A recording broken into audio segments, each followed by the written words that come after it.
ہم پرامن ہیں، پرامن رہیں گے۔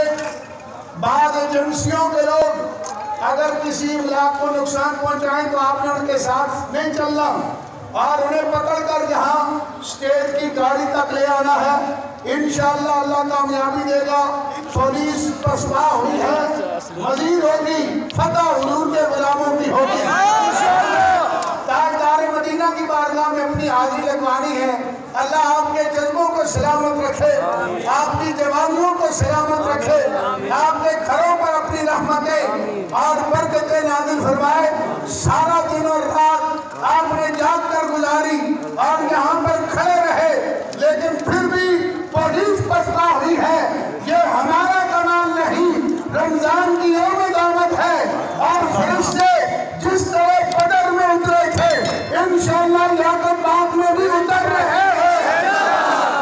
کی عزت و ناموس کا مسئلہ ہے۔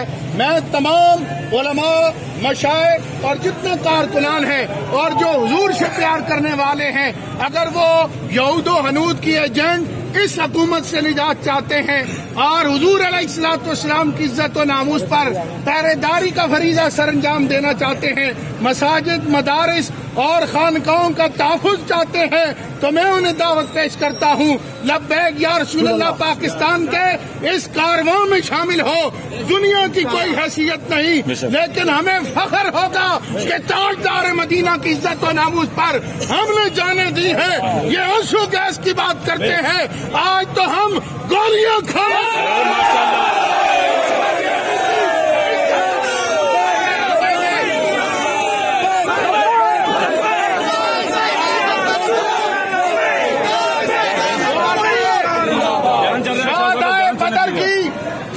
کو ہم دہرائیں گے۔ ہم پرامن ہیں، پرامن رہیں گے۔